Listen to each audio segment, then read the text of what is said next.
She looks so smart.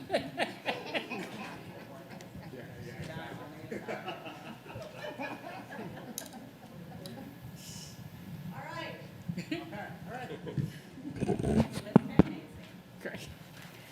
Welcome and thank you everyone for being here for the Board Accountability Committee meeting for July the 22nd. I'm really excited. When we were off camera, I was welcoming everybody to the heat, that is Savannah Heat, and to the 3-digit heat indices. But this is a really exciting time of the year when we are getting ready for our young learners to get back into the building, where our teams are working on or reflecting on professional development that they've had that are going to have them set at their best for the next year. And it's also the time when the board gets information to help revisit how we conceive our role of governance. And so the presentation that we're going to get today is one about the work climate that our overall team members, our colleagues, our teachers, our staff members, our administrators experience.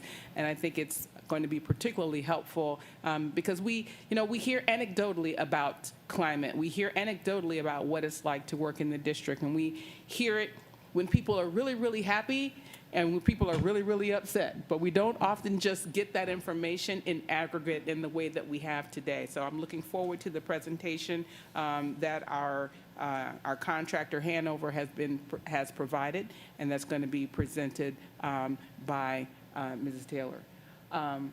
Dr. Watts, you have opening comments? I will just say that I'm excited. We're 13 days away from opening of schools, and this is always a time of the year filled with excitement and anticipation, and the team's been very hard at work making sure that every detail is tended to, and I'm sure parents are also starting to have those conversations at home and prepare their students as well.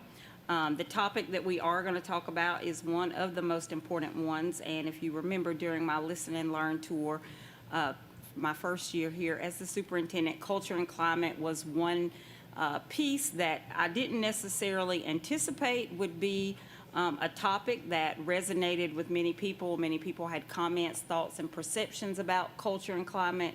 But it was a theme that I heard throughout that first 100 days. And so it was important to me to not only look at what I was hearing and seeing, but really be able to quantify and substantiate that with something. Therefore, this study or these surveys commenced. And so today you'll get insight into that.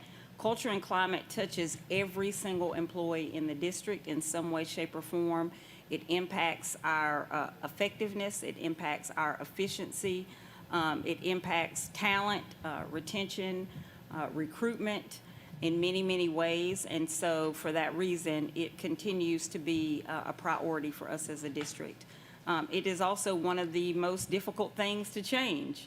And it involves every single individual that is a part of this district. So with that said, I'm excited to be able to dive in today. Thank you. Thank you. We do have a quorum present. We are not joined by Mr. Rhodes. Jenkins High School has a conflicting activity today, but we are wishing him well in his role with our Jenkins Warriors, and I'm sure he'll be watching the tape. So we have 2 items on the agenda to approve as part of our business. First is the approval of the agenda. It's been before you and it was emailed. Are there any modifications to the agenda as printed? If not, I'll entertain a motion to approve the agenda. It's been properly moved and it's seconded. Any discussion on the agenda? Okay, all in favor signify by saying aye. Aye, thank you very much. You also have the minutes from the March 25th meeting. Are there any modifications to the minutes?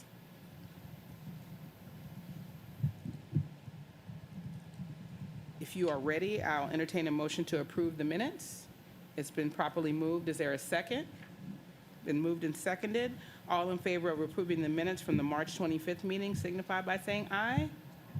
Awesome. Thank you very much. We are now ready to hear our presentation. Thank you to Ms. Taylor and to Dr. May for their work and your whole team for your work. We look forward to your comments. Good afternoon. Thank you for the opportunity to walk through our district's culture and climate survey data. I want to start by just indicating that this presentation is not just about the data, but it also represents our collective efforts and will highlight the work that we have done to help continue to work towards transforming culture and climate. Before you, you see a copy of our strategic plan, and I want to use that by grounding us in the idea that culture is not something that's done in addition to our strategic priorities. Instead, it's the foundation on which all of our priorities rest. Whether we're talking about students, stakeholders, employees, or stewardship, our ability to deliver on our strategic plan depends on the culture that we build and sustain. It shapes how people experience their work, how they make decisions, and ultimately how they show up each day for students.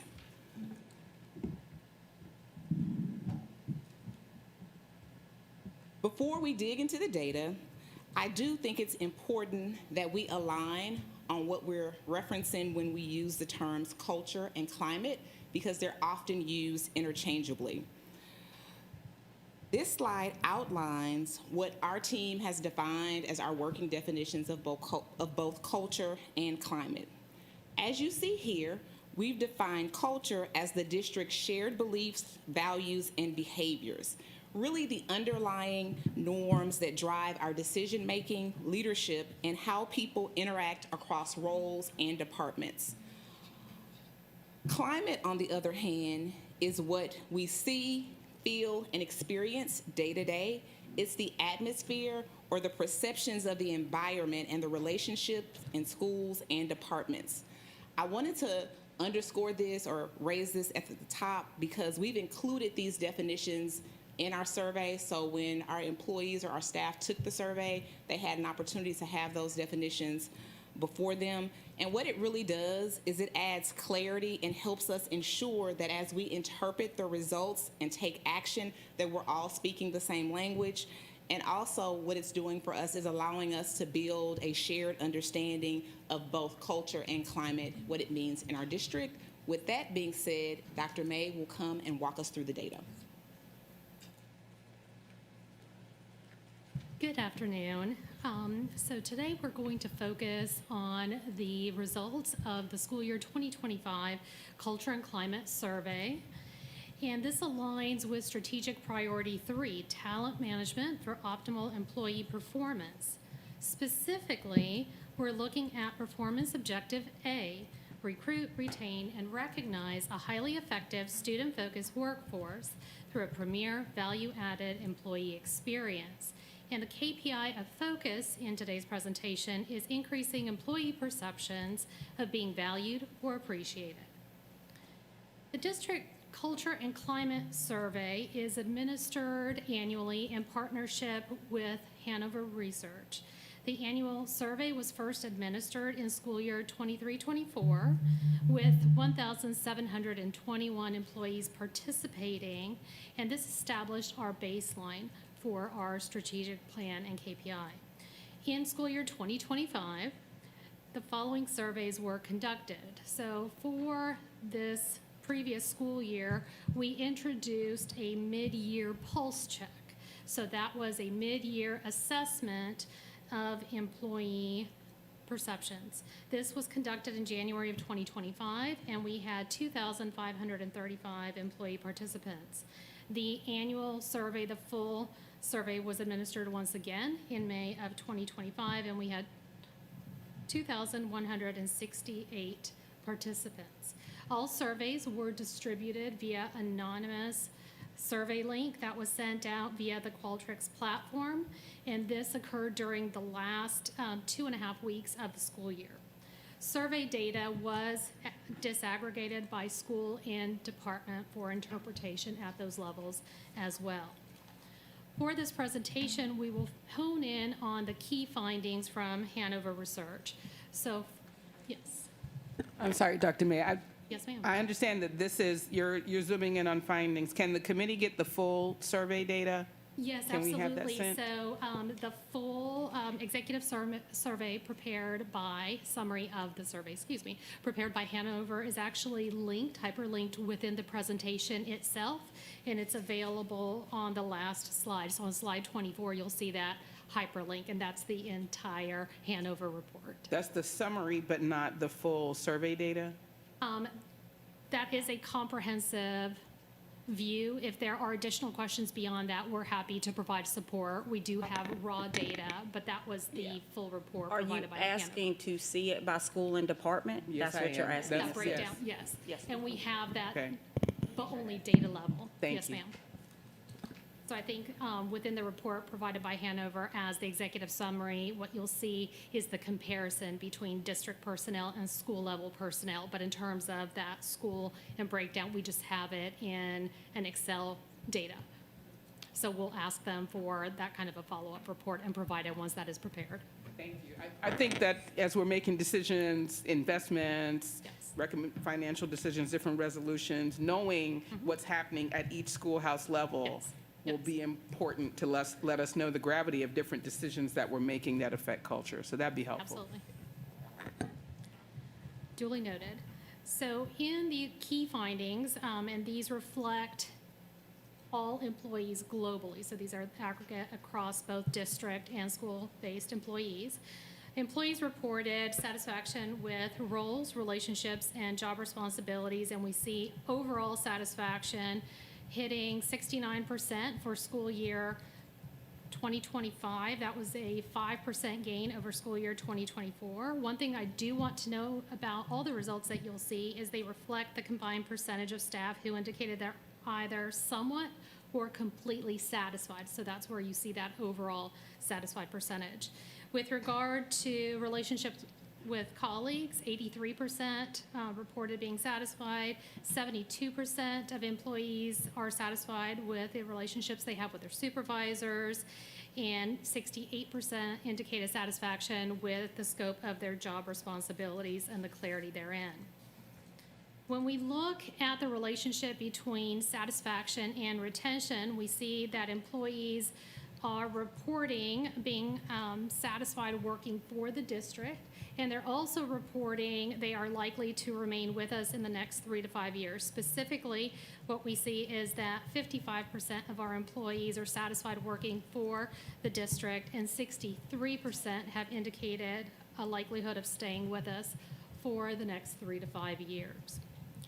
As you can see, once more, there are 2% gains year over year. With your voice, yeah, there's a delay between the slides. My apologies, I forgot to say advance. So when we take a deeper dive into satisfaction levels, what we see for school year 2025 is sustained gains as compared to school year 2024. Specifically, staff satisfaction increased year over year for school climate, district support, professional development, overall workload, opportunities for advancement, and district culture. Collectively, these gains ranged from 2 to 6% respectively, and you can see those indicated. Any questions on this slide? I do have comments on the previous slide, but do you want to go all the way through? It's per your preference. Does anyone have comments on the data as they're looking at it? I'll just quickly say that the numbers where we see the greatest growth of district support and district culture, I mean, I think that it's wonderful to see the growth across all of them, but in particular, seeing, because we hear a lot about, well, what does the district do to support our schools? Correct. And seeing that growth in particular is great, along with the 5% increase in satisfaction of culture. So, great job. I'm going to go back to slide 8, employee satisfaction. And on this one, we have the overall satisfaction in their role at 69%.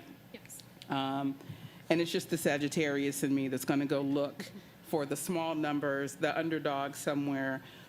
So what we see is that the approval rating, so if you did the pre-survey in January, then we did another survey in May, that you had a 5% drop in the approval rating in 5 months. So there were some people that were satisfied in May that moved to being less satisfied there were some people who were satisfied in January who moved to being less satisfied in May. Now, it's not a very big number, but it is an approval rating decrease in 5 months that took 3% from being either somewhat satisfied or satisfied to being neutral or dissatisfied. So I think that's interesting. What makes people move? Because I have the same kind of question about the next one. What happened to you between you or your perception in January? Maybe your perception was wrong in the first place and you dissatisfied because, the reality is different. But that was interesting. And then to have so few that are completely dissatisfied, I'm like, wow, that's not a big number. What can we do to move you over to the happy side? Yes. Because there's not that many. Correct. So, what does it take? And we won't find that in these data, but those were just trends that I thought was interesting. Dr. Watts, did you have a comment? Yeah, the only comment, and I don't like to get into excuse making when it comes to data. The team knows that the data is what it is, and so I don't try to invalidate it. But I will say that in January, people are coming back after winter break. They're rested. They, the outlook in life is a little bit different when you're coming off of a 2-week break and you've seen family and friends. And of course, in May, it's the end of the year and people are tired. It's also valuation time. Like that's kind of the culmination point of the year. And I don't know if that attributes to the data, but yes, we noticed the same drop from mid-year. And I think you'll notice that in almost every one of these. Like perceptions seem to be generally higher, as well as participation rate. So if you look at the participation rate in January, it was higher than it was at the end of the year. So we don't know exactly what to attribute it to, but it is something we've paid attention to. And maybe we move it to the end of December before people go home from winter break. And maybe that would be more apples to apples versus January after a break. Yeah. We talked about that, but And then, I'm just thinking that it's the fact that I've worked 5 more months and I'm tired. I think that more so than, if we did it in December. I think, yeah. Yeah, just. So I guess my question is, so 2 questions, just so that I better understand. This is my first Hanover survey with the board. So is there a reason that the survey isn't mandatory? So given the nature of the survey itself, if we made it mandatory and thus would know the identity of the individual, that would be highly problematic from a survey perspective. The best high-quality data is via anonymous survey and voluntary participation. So we wanted to get a true assessment of employee perceptions and a valid way of capturing. I will say we did everything possible. I monitored participation rates. I asked that everybody I believe that. set aside time so that staff could take it. I pushed out to the chiefs, make sure that people are taking it, and we only got half. So Yeah, that is and another. not a dig, more Right. of a, like, I wish the numbers were a little bit more, over the 3 that you completed, I wish they sort of fell in line. Because even though the increase or decrease seems kind of statistically insignificant, it's like seeing growth is great, and I wish the numbers were the same for each sample. So I wish there was a way that we could do it where anonymity was still maintained, but people, I don't know, felt like they needed to do it since we have so many employees. The other question, again, just to understand, is there another time we're going to go over Hanover results that don't just involve the employee perceptions of being valued and like this one piece? So we do not have that scheduled at this time. Okay. The executive summary prepared by Hanover obviously is available for further insight, and we also will follow up and provide the disaggregated data by school and department level. And I'll defer to Dr. Watts and Ms. Taylor with regard to any further presentations. Okay, thank you. If you read the additional documents that we're going to get, and you want to talk about it some more, then when we start preparing the agenda for the next meeting, we can just put it on there. That's perfectly fine. Dr. Howard Hall. Yes, I'm just, with the question you asked earlier about the departments and schools, I would really like to see that to help determine what's really going on. Because when I taught, I was never dissatisfied. I loved what I did. And to see these percentages is really a little disturbing to me. It should be much higher. Very hard for me to get excited about the growth because the starting point is not a good place. I do want to say, I think by having this discussion with the board and you all's interest in this, you will see increased participation. I think some people don't take surveys because they don't think it's really going to be looked at or used. And so the fact that we're having this discussion, I think will elevate this and it would be more seriously taken. So I'm excited about that. And 50% is not a bad response rate for a qualitative survey. Exactly. It really, really isn't. Normally, you're at like 20, between like 20 and 30%. Yeah. So for qualitative data, this is, and I don't think you can legally mandate, I'm looking over at Mr. Ray. I don't think you can mandate that people take survey. Yeah, I know they, in federal service, we have a cultural survey, and they do the same thing. They give us time off to take it. They give us, all this space, and some people still don't do it. Ms. Hall. When I think of employees, I'm thinking classroom teachers, and this is much broader than that. And I think we need to realize that we're talking about principals, custodians, everybody. Yes, So, all employees. Yeah, so I think part of our observations need to recall that we're looking at the breadth of things and not just that teacher in the classroom, which is exactly where my mind went right away. Yes, ma'am. I just, sorry, I know, but if, I am looking at the detailed report, and of those the 80% of the respondents were school staff, and 75% were instructional staff. So a lot of the teachers responded. Yeah. Yes. So anyways, that's in that full report if you want to see that at least. Thank you for allowing us to kind of dig into those data. The next figure was the employees being satisfied working for SCCPSS and feeling that they were likely to remain for 3 to 5 years. Correct.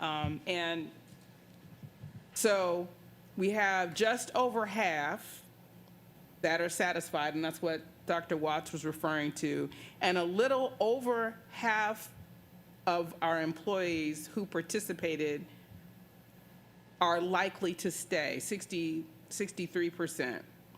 And I was having a conversation with Ms. Taylor whether or not the 55 who were happy were automatically in the 63 who were likely to stay. And we couldn't agree that that was the same, that there may be people who, I'm likely to stay even though I'm unhappy. Correct. And so it's also an invitation to us to figure out how can we move the happiness quotient, the satisfaction such that folks are more satisfied and do care to stay. So thanks for pointing that out. We were at the deeper dive into satisfaction, Yes. into the bar chart on culture. Were there any other comments or questions about this one? All right. Thank you.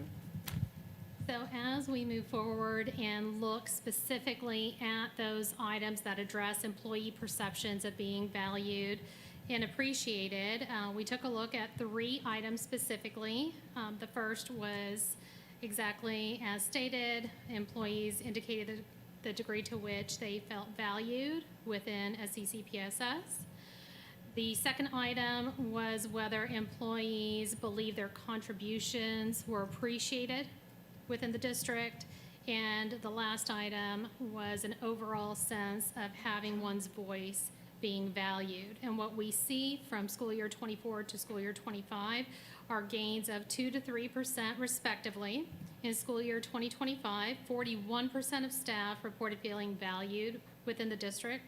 45% indicated their contributions are appreciated, and 32% perceive their voice is valued.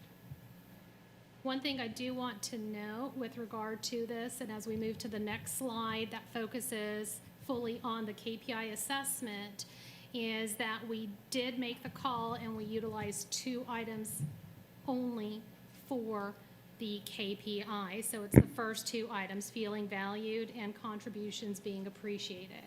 That last item of voice being valued is highly subjective, and there are many interpretations of what voice may be. So we wanted to get the most accurate data from a KPI reporting perspective. So we utilized those first 2 items.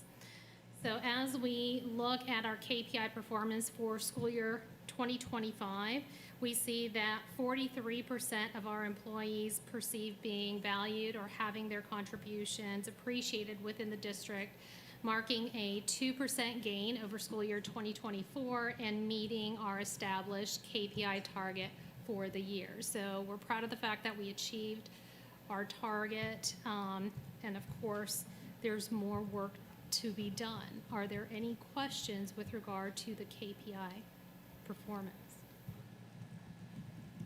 If there are none, then I will turn the presentation back over to Ms. Taylor to discuss Hanover's recommendations and the district's actions. Thank you, Dr. May. We'll start this portion of the presentation looking at the recommendations that came directly from Hanover, which really helped us to focus our efforts over the past year. And the slide before you outlines the recommendations based on the survey data. First, Hanover emphasized the need to enhance leadership visibility and responsiveness, not just at the district level, but also in schools as well. And what this speaks to is staff wanting to feel seen, heard, and supported by the leadership at all levels. They also highlighted the importance of recognition and advancement. Our staff want to know that they are valued and that there are real opportunities for growth and development within the district. And finally, especially for our school-based employees, there was a clear call out to promote better workload balance for our educators. These recommendations affirmed some of the steps that we began to take, but most importantly, what it allowed us to do is push ourselves to think more strategically about what and where do we go next with our culture work. With Hanover's recommendations in mind, I want to take a moment to highlight some of the specific areas we chose to focus on as a district throughout this past year. The key areas we've emphasized to strengthen culture and climate across the district are elevating staff voice, so making sure our staff feel heard, included in decision-making, and empowered to share feedback that actually leads to change. Balancing high expectations with support and accountability. We're holding the bar high, but we also want to be intentional about support, coaching, and follow-up that's needed to help our staff meet the expectations, building a culture of care and well-being, recognizing that if we want a high-performing organization, we must also create a supportive environment that nurtures people's well-being and values their contributions. What I will do next is walk you through some of the highlights of things that we've actually done in response to the data and give you some examples.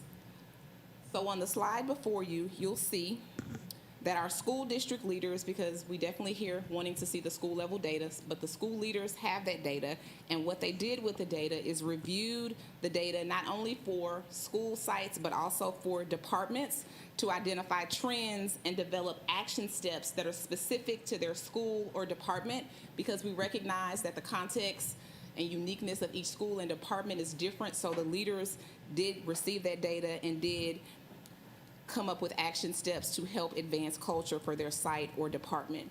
We also reimagined Professional Senate to make it a more active, solution-oriented body where staff voices continue to inform decision-making. On the next slide, you'll see we've also created structured spaces for principals to engage with district leaders on real-time challenges, and we hosted what we called a situation room. We also conducted a district-wide compensation study to assess the competitiveness and inform talent strategies for attracting talent across our district.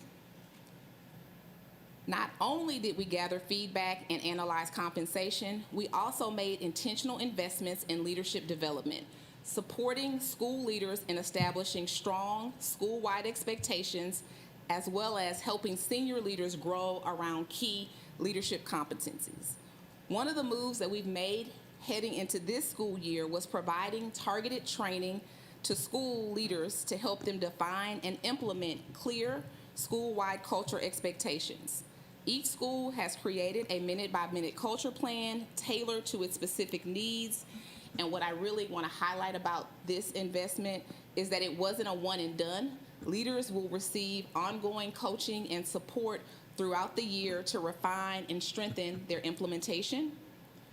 We also completed our first full year of our executive leader competency-based evaluation, which included goal setting at the beginning of the year, a middle of the year calibration, and end of the year reflection.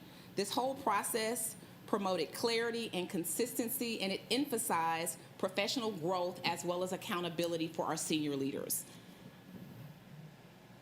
The next slide, you'll see we also focus on creating a space for honest and open conversations as well as connection across the district. We launched Radical Candor training to help leaders strengthen workplace relationships through clear, caring communications. And leaders also engaged in the blind spot assessment training, which helps them not only be self-aware, but also aware of other leadership styles in which they may be working or encountering. We've prioritized staff wellness. We hosted a staff wellness day and gave employees a chance to recharge with activities, but more so than that, it was also an opportunity to internalize our strategic plan. We also continue with no meet weeks to protect planning time and reduce meeting fatigue. I'll pause there to see if you have any questions or feedback. Yes, ma'am. I do, just in general, I'm thinking, go ahead, Ms. Hall. You know what I'm just thinking about? I'm thinking just about over my past career and how we as humans, it's very difficult to put on paper how we feel Yes. from minute to minute, Yes, ma'am. it's just, you know, hard because our minds are so complex and so prone to being all over the place. It's just kind of hard to know when you're really succeeding or not.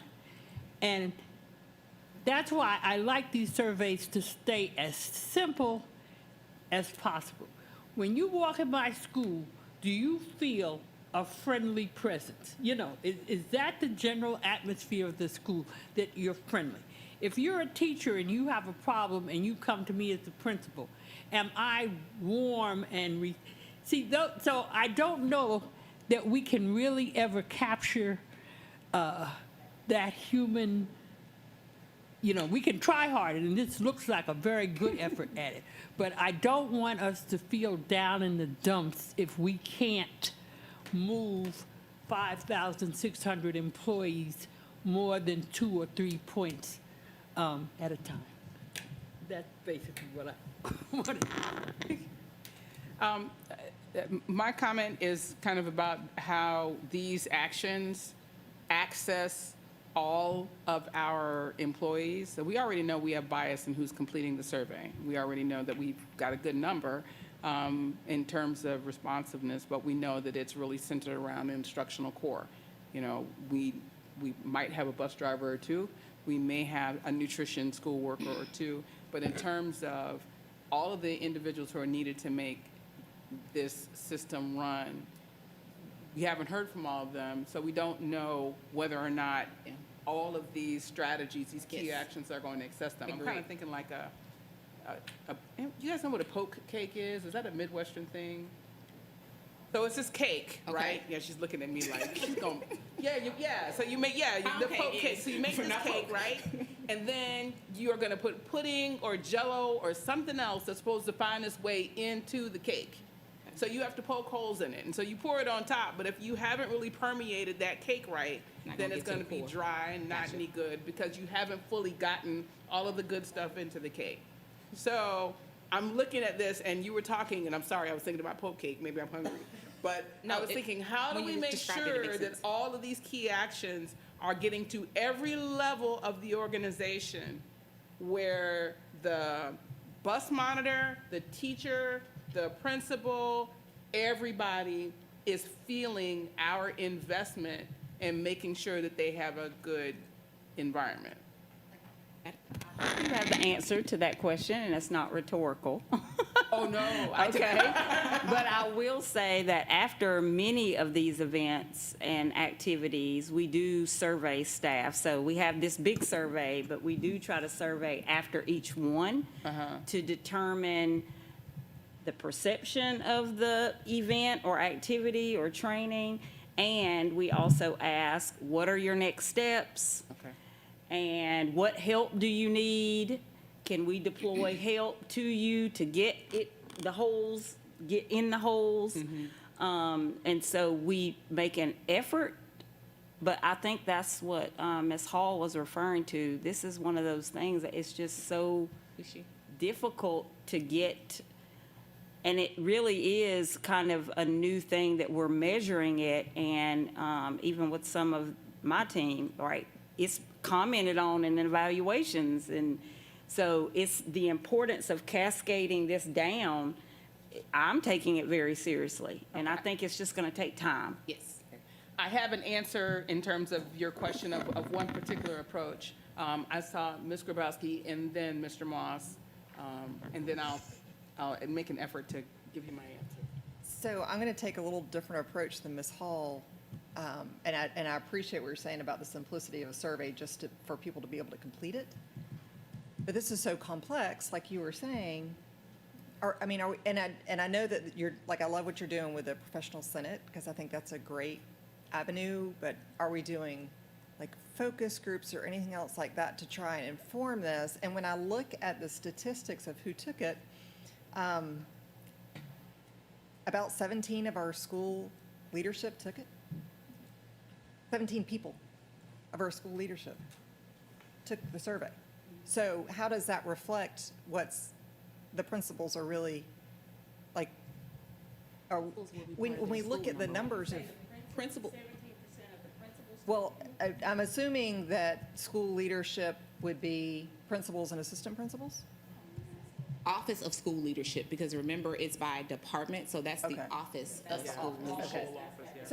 So school administrator is still 4% of, anyways, the numbers are not real high in some areas. And so and it goes, and I had the same question that Dr. Hoskins-Brown's had about looking at the responses because, and also by school, because if you see consistent high responses at one school, obviously there's a different climate that's resonating than at another school. So to me, that's incredibly important to be able to look at it by both position, kind of level so- and, Why I wanted it by Yeah, school, and yeah. I wanted this to be such that we could get to this level that you're talking about, because the participation rate is an indicator of culture.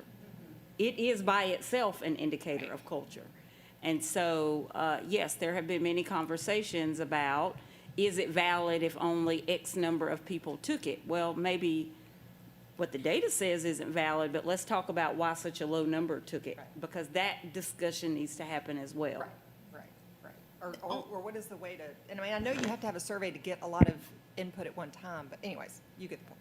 I definitely get the point, but the one thing I'll add is that one of the things that we do is when we look at the individual schools, we elevate practices at schools and share them amongst leaders, and we've done that in one of our district leadership meetings to share best practices so that principals can generate ideas around what next might they want to do from colleagues who are actually seeing the type of numbers that we want to see or the type of culture that we want to see in a particular area or at a particular campus. So I'm not saying that's the silver bullet, but I do want to add that it's something that we've done.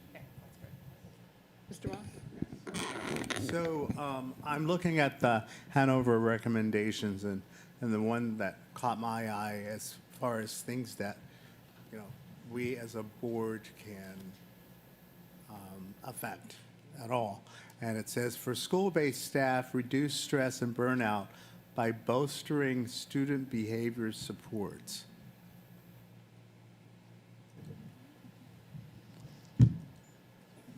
Student behavior supports, that is so critical for anyone that's working with our students, whether it be the bus driver, the bus monitor, the teachers, principals, assistant principals, everyone.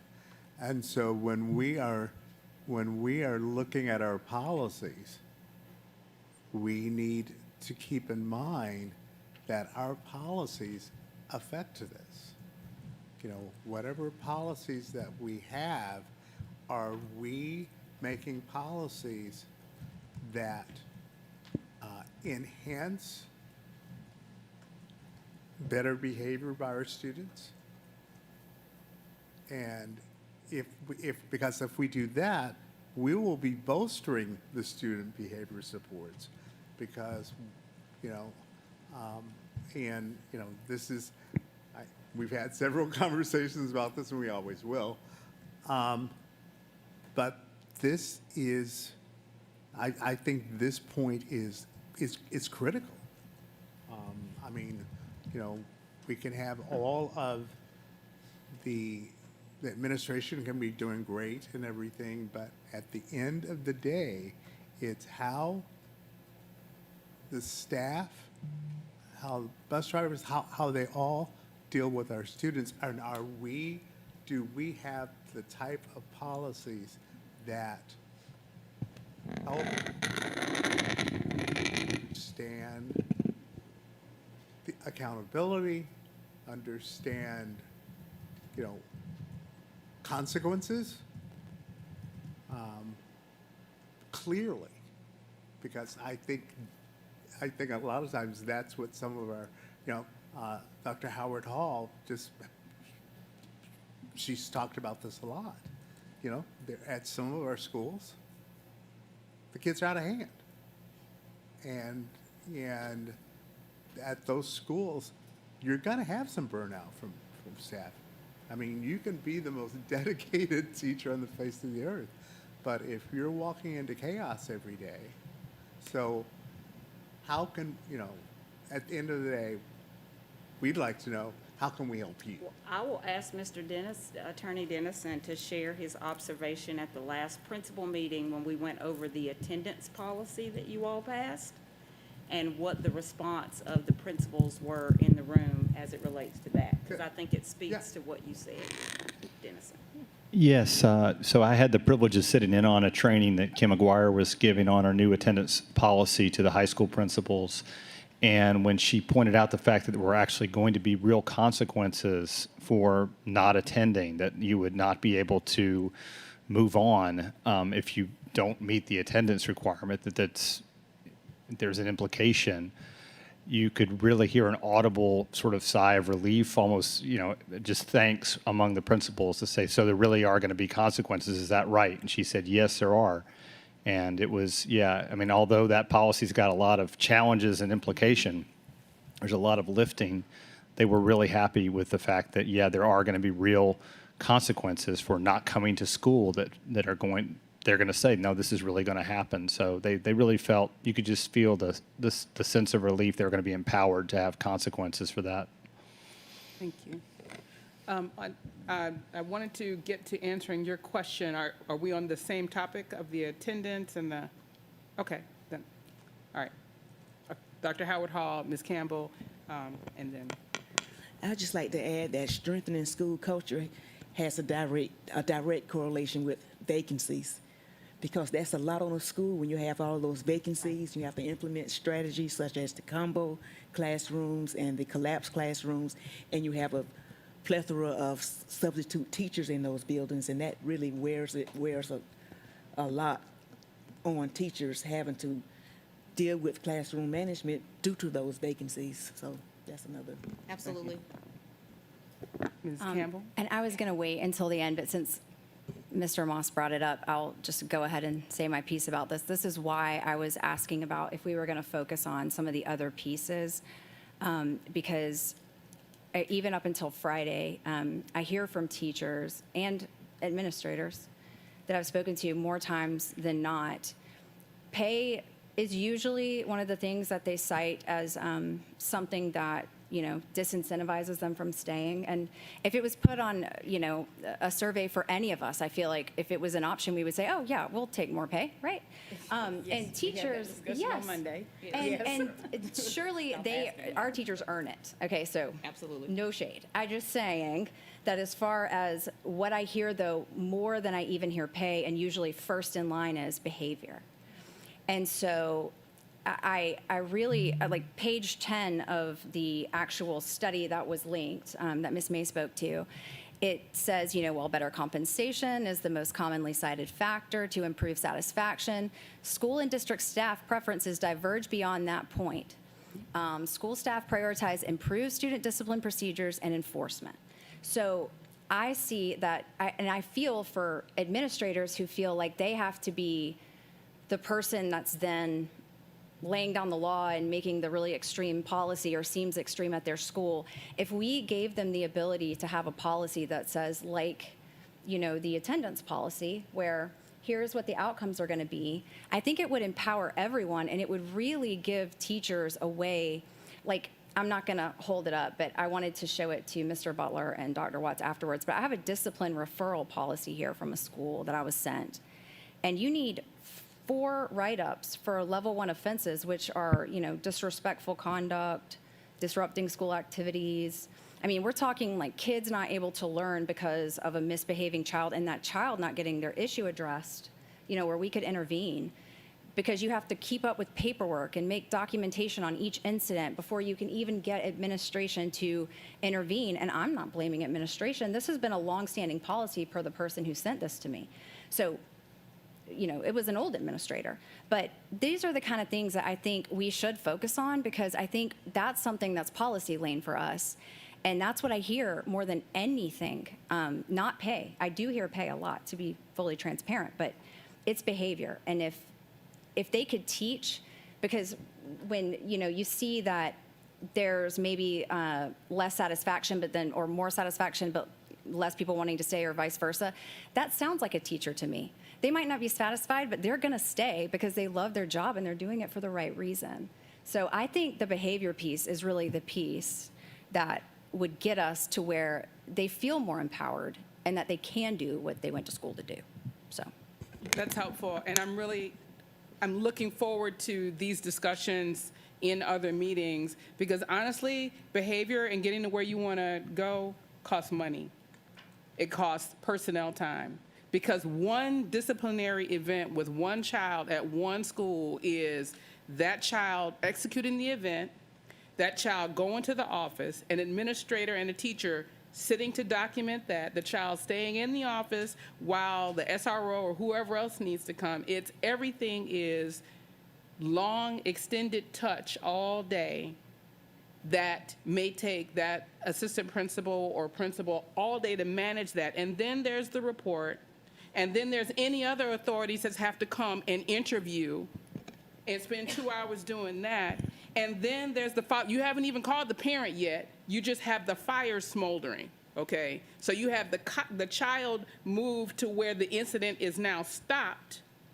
You don't have recovery for the incident yet. You have just the cessation of the incident, the documentation of the incident, and at all these points, you have a highly trained adult that is sitting, managing that child until it then goes into full administration and mediation. That involves the SRO and the other authority if they have an IEP, now you have a whole committee meeting to review whether or not what happened is related to their IEP or is related to something else. These are hours and hours and hours of attending to one event. So imagine if you are at a school where you have multiple children that are not just maybe misbehaving, some may be misbehaving, and we're totally off topic. We're going to get back. But what I want you to understand is enforcing the rule is not just empowering a teacher to say, you broke this rule, you used the bad word to start with an S, and I'm sending you to the office. It's all of these hours of following up on that issue, which I am happy to have us do, but those are bodies and that's salary, and it doesn't work on the wavered system that we have with our class sizes as we do.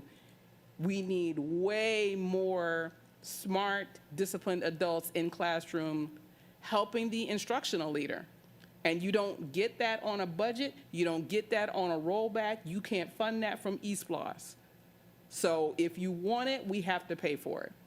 I want to get to the answer to Dr. Watt's question about if you know how to get these people to respond, please let me know. I don't know the way. I know a way that we ascertained why people were not responding to some information around coastal zone management issues in St. Vincent and the Grenadines. We were looking at populations of individuals, and we were looking at types of communication.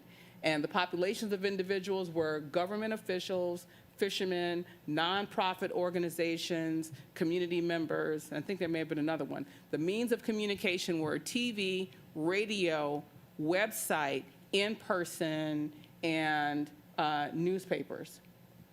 And our job was to go in using what's called it's a card sort activity. It's a POW sort activity. You give someone a deck of cards, and they sort those cards according to strongly disagree to strongly agree. And our idea, my student is Vincentian, so she knew her community. I'm just the American professor following her student to her home country. We had expectations of what we thought would be most effective. What we found was that the most effective and most desirous means of communication were in-person workshops on Saturdays, which, to my observation as an American, is the absolute opposite of what folks want here.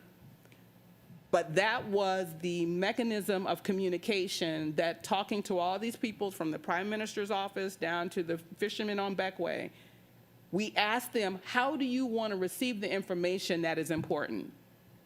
And they told us, and we presented that to the people who were trying to communicate risk information. So in this case, we have a survey. We already know teachers are going to respond because the teachers want it registered. But we may need to ask people, how do we communicate with you such that you will give us your perceptions that are actionable? Because right now, these actions, like a no meeting week doesn't mean anything to a bus monitor. That's a very classist action, you know? So how do we find out from everybody what they need to be able to participate? It might be the way that the survey is deployed. It may be that they don't have time to sit in front of a computer and it's too long on a mobile device. You know, I don't know, I'm just guessing. You agree? So I think we can ask people, how can we ask you the questions such that you will answer? And then do what they say and listen to what their comments are. If we do that, we just have to have multiple reporting, because Hanover doesn't provide boots on the ground people to come and do like a knee-to-knee or a focus group. I did a lot of that in my transition into the district. When you do that, though, there's bias in that, because there's certain people who will kind of take over the conversation, and then there'll be people who follow you out of the room and say, I didn't want to say this out loud in the group, but blah, blah, blah, blah, blah. But we would have to have multiple reporting mechanisms, because Hanover right now is the liver that we use to collect the data. But to your point, there are different ways to collect data. But I would have to figure out, like, how do we marry all of it? Because if you're collecting data with one tool, How do you marry it with this tool that we know is working for a population of people? How do you marry the two so you have one source of truth?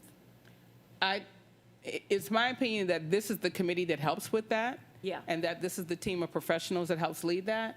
But additionally, you don't have to marry the two if they're two disparate groups. If it's two different groups with different points of view, Maybe you don't. they don't necessarily have to be married into one set of actions as long as the actions are aligned with our values and our strategic plan. We don't have to use the exact same approach. We don't have to use equality. We can use equity. How would we, so the overarching KPI is, if you'll go back to that slide, I mean, ultimately, that's what we're being measured on. I imagine whatever methodology we use to collect the data, we still would have to have that question answered, though, in some way, shape, or form, because that's the KPI, unless we're going to have a different KPI for bus drivers, another KPI for different groups. Like, that is the ultimate measure. So I'm trying to aggregate everybody's thoughts into one thing that we can say is the measure. Okay, so Ms. Campbell, you looked like you had your hand up, and then I was moving forward, but we're not moving forward now. So Okay, did you have I'm a sorry. comment?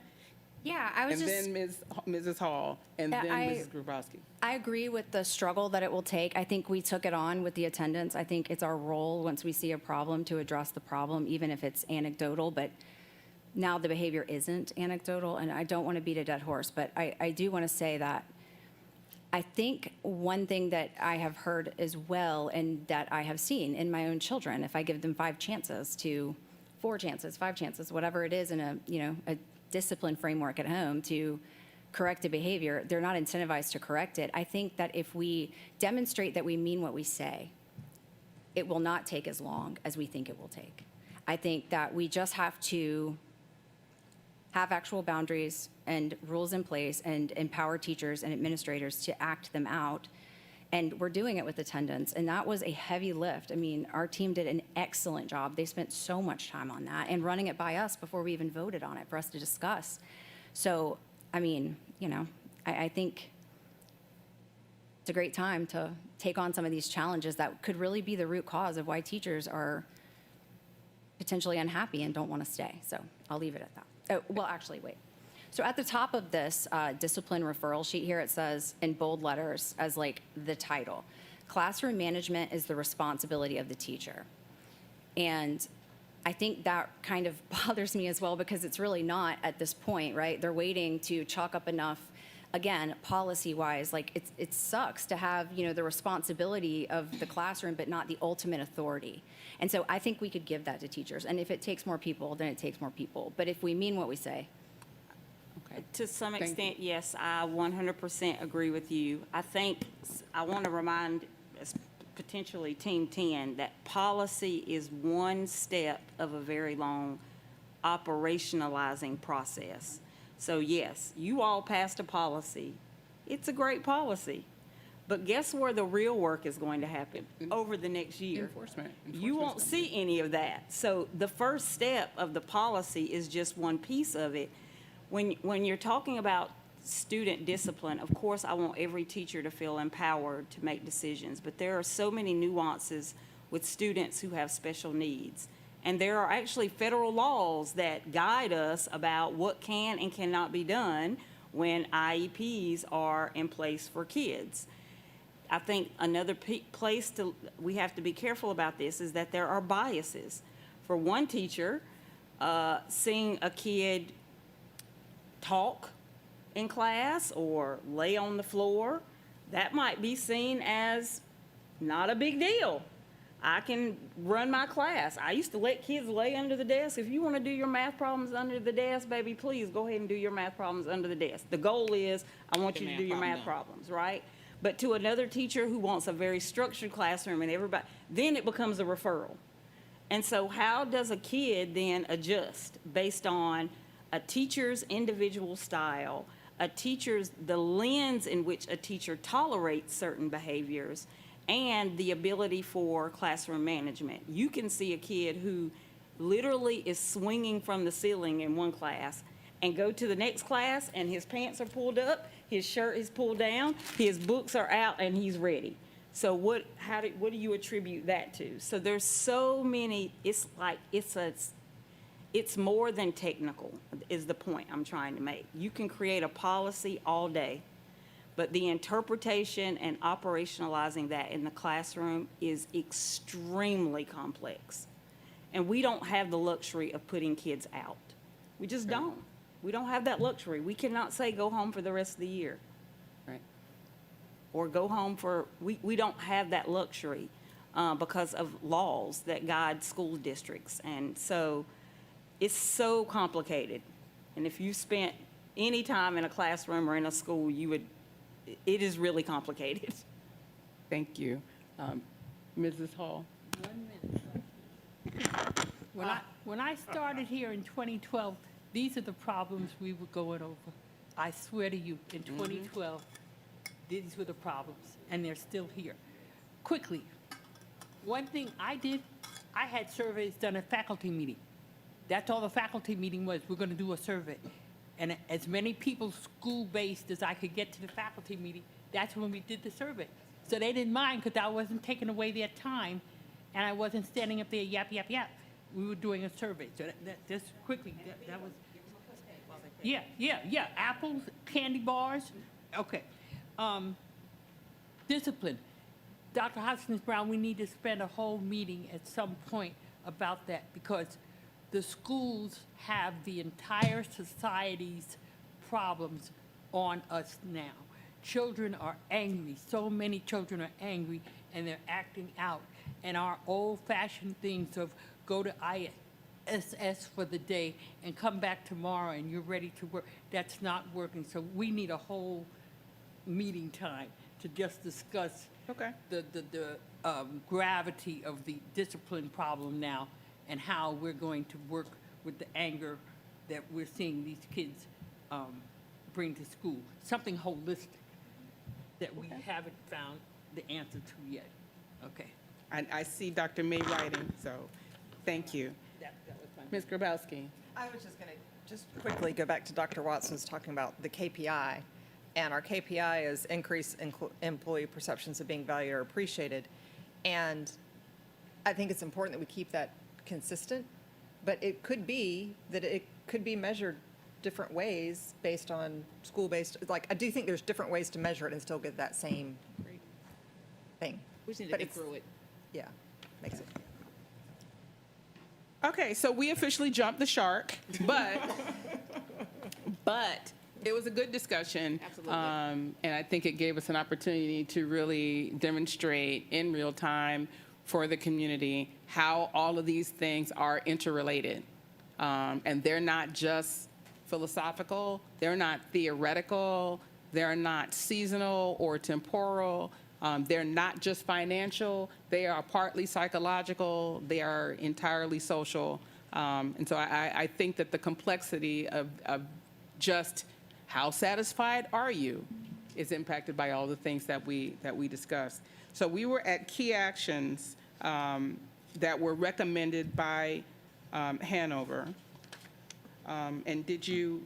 Actually, we were at key actions, so Key actions, I'm sorry. we shared the recommendations that Hanover shared with us, or their recommendations, and we talked about what we've done this past year, and now we're going to transition to the lens in which we're looking at what we do next. And so Okay. I was going to go into the whole thing about culture is hard, but I think we have that. So I'll save that for another day, and I'll jump straight into our next steps, or kind of the lens in which we're laying the foundation for what we'll do next. And so one of the things we really want to do is engage staff in co-creating shared beliefs and values around the culture that we aspire to have. And then once we really figure out what our culture looks, sounds, and feels like, then creating the systems and practices to support maintaining it and sustaining it. And so at this time, we're going to continue to increase transparency, and we certainly heard from you ways in which we can get more voice or elevate additional voices. And then we're going to also strengthen recognition. We've done recognition throughout the year, but we'll continue to strengthen that. And then one of the things that we want to explore is career pathways. Though we don't have the full data set in this presentation, you may see that we did get some feedback around advancement. So we want to begin exploring what pipelines could look like within our district. And then we also want to equip leaders, and I think Dr. Watts hit it spot on when she talked about how do you operationalize it. So we did give leaders their culture, their data for culture for their department and their school, but how do they turn that into strategies that actually impact or change what's happening within their department or school? So we're going to also work to support leaders around that. And then we're going to also look at it from the lens of it's not just one department, it's not just one person, it's just not one discrete act or thing that you do to impact culture, but how do we thread it throughout everything that we're doing in the district? And then finally, again, heard your feedback around maybe how do we figure out how people best receive information, but one of the things that we are clear about is that the survey data is valuable. We want to get more respondents. We want to hear from people so that we get more feedback, but we'll continue with our culture surveys, and more so than the surveys, doing the post checks so that we can course correct and make adjustments throughout the year as we get feedback. So I'll pause if you have additional questions, but that's kind of high level, the lens in which we're looking to move forward. Okay. I do have a question about our grow our own models, because we've had those and they've been successful before. So I don't know if, are you saying this like you want to improve the current grow your own models, or how they have been executed? Like Both and. So we're saying explore other models that we could potentially use to sit on top of what we've done or enhance what we already have. And then where we have models in place, how do we make it better so that when we hear from employees, they understand that they have a pathway for growth and that they feel like they're satisfied with that, because that's important in the work environment, that you not only do your job well, but if you want to go to another role or you're interested in another role, that we have embedded in our system a way in which you can do that. So it's really both. So there may be some new ways in which we can do things, but we also want to enhance the things that we're already doing around Grow Your Own. Okay. And this co-creation of values and beliefs, where is that happening? How do you see that happening? It will cabinet, extended cabinet, principal meetings, school level meetings, professional senate. It will be a year-long process for us to define those with clarity that everybody can agree to, or that we can build consensus around. And where I really see it being highlighted and defined clearly for everyone would be in the next iteration of our strategic plan. So that would kind of be the anchor of the next strategic plan. Okay. So I'd like to suggest an asynchronous component, because that still sounds like somebody who is able to go to a room and be in a meeting. Yep, that's true. So something that allows folks who can't be in the room, but who have something to say, something, your meeting may happen when the crossing guard is supposed to be right in her place. So something that allows asynchronous participation for everyone, I think would be helpful. Understood. Thoughts on these next steps as we've heard them? Mr. Moss? So certain things just jump out at me. The expand staff voice and recognition opportunities. I think one of the things, and I talk about this a lot when I talk to groups. We have to uplift the image of educators. A lot of people, when people talk about Finland, for instance, one of the things they say about Finland, in Finland, educators are treated like doctors. We have to do that, and we can do that with our public because we're always asked, well, what can I do? Well, what if our businesses treated our educators like they do the military? There are military discounts, there are all these things. We need to work with our public on how they can help us with recognition. There are some districts where the teacher of the year gets a car. Do teachers of the year deserve a car? Absolutely. So let's work with our public and show them, okay, well, if you really believe this, here's some ways that you can help us recognize our teachers, our bus drivers, our employees, people that are in education. If education is as important as it is, and it is the economic driver. It is the economic driver. So if we're going to treat it as economic driver, let's treat the people that are doing that with not only respect, but with recognition. So, I mean, they're important. And let's heighten that. As they say in Finland, educators are as important as doctors are. So let's treat them that way, and let's help the public treat them that way. One of the things that, when the public meets our military, they always thank them for their service. How many teachers have been thanked for their service? How many bus drivers have been thanked for their service? How many janitors have been thanked for? We were at the Sophie thing the other day, and the one thing I noticed, the first thing I noticed when I walked into Groves, those floors were spotless. Those janitors, that custodial staff did an amazing job. So let's find as many ways to recognize that, to recognize our teachers. And you guys know that I'm for merit pay. But when I talk about merit pay, what I'm saying is those teachers that are going the extra mile, let's find some way to recognize that. Let's incentivize that. Any employee that's going the extra mile, let's incentivize. I would say what I hear most from teachers is that they would feel respected if people talked to them nicely in meetings and didn't email them and text them on Saturdays, Sundays, and after 5 p.m. with demands of different things. That's where it really, in many cases, and that's why culture is so difficult, it's not the big things. Like the car is great. That's going to impact one teacher. It's how they show up and how they are treated and spoken to on a daily basis. And I think somewhere in our society, sometime around COVID, a lot of respect for educators was diminished. And there are a lot of demands placed on teachers and principals that people do not see. And there are people who take advantage of the invitation that I'm going to communicate with you. And they communicate hourly and don't use nice language when they communicate with teachers, and they don't treat teachers very nicely. That impacts culture more so than many, many things that we all might think are the things. It's really the little things that make the biggest difference. It's how we, and that is how we speak to one another.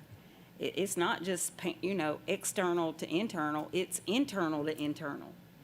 How we talk to each other and how we treat one another is culture, and it's how we build a positive culture. And that's one of the things that makes us so hard and nuanced, which is why I will never own it completely. I won't, because it's going to take every single person to do his or her part. Yes. To that point, Dr. Watts, it's heartbreaking to see the erosion of respect for educators. And I think we all know that has been a steep decline since COVID, and we can all pontificate around the reasons. Do we provide maybe communication, training, or support in supporting our teachers and school leaders on how to respectfully respond when they are treated in that way? Because I think there's a lot of training that can maybe help empower them to, there's this old saying in the restaurant, the customer's always right. we all know the parent is not always right. But yet there's this expectation that just because a parent says it, it must be true. And I think we need to empower our educators to respectfully be able to stand up for themselves. And maybe there's training that, and I think some teachers probably know how to do that. And I mean, it's human nature. Some people can do that more effectively than others. So I'll just put that out there as food for thought.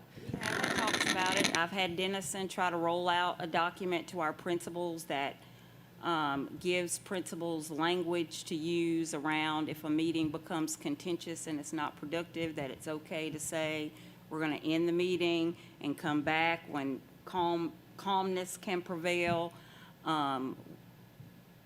I would say, I wouldn't necessarily call it training, though. And to your point, some people do it I will curtail a meeting really quickly that becomes, if you're using profanity towards me, I'm not going to engage in that. But I don't necessarily feel like principals and teachers feel empowered yet to take those actions. And so we need to continue to communicate that to them, that you don't have to allow yourself to be abused. You don't have to be abused. So I would like to, with closing comments, truly appreciate my colleagues for using this meeting for accountability with a capital A.